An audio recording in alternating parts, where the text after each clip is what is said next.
Hi, and welcome to Inner Talks, where we chat with experts about new trends and what's next in the EV battery industry. From trends to tech, ideas, and opinions, you can find it all here. Today, we're here with Hans Buurman, the co-founder and CTO of Inner, and we're going to talk about the differences of using X-ray in the medical field and the battery diagnostics one.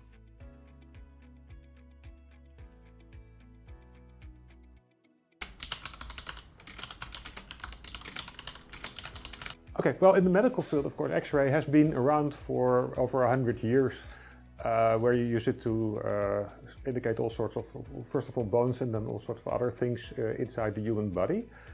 And more recently, CT has appeared as sort of the workhorse for radiology. You can make nice 3D pictures of all sorts of details and things that are going wrong locally. You can get that, for instance, cancer. Disadvantage of X-ray in people is that it's not completely healthy. It could be a bit bad for your DNA. So they've invented the principle called ALARA, as low as reasonably achievable. So you don't irradiate when it's not necessary, but if it helps, then you do it. That's for people, but industrial X-ray came later.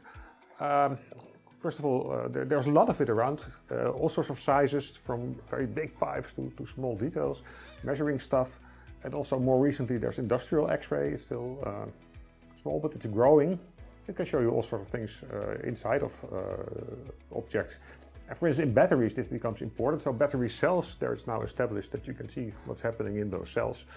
But battery cells are small to medium, but now we're talking about real big car batteries. Of course, machines and printed circuit board and pipes, they don't have DNA, so you don't have to worry about radiation there. But of course you have to worry about the people standing around, the people operating it, they should be safe. And this is where Inner comes in, because this is where we show the internals of the batteries. We can show what's going wrong there without opening it up.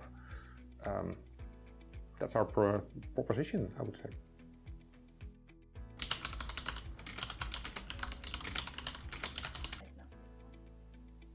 Well, over time things have of course become, first of all, better.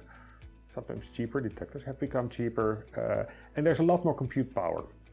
First of all, that lets you make the thing just better and lets you build bigger applications, but also it nowadays allows for the introduction of AI on all sorts of stages in your processing pipeline. That happened in medical, and there they've gone all the way from having a machine there that makes a picture to an application that answers a question. And nowadays an X-ray suite is a completely integrated working environment. Similar developments a bit later happen in industrial. There also you can see the move from, let's say, making images to building actionable applications and then taking it further.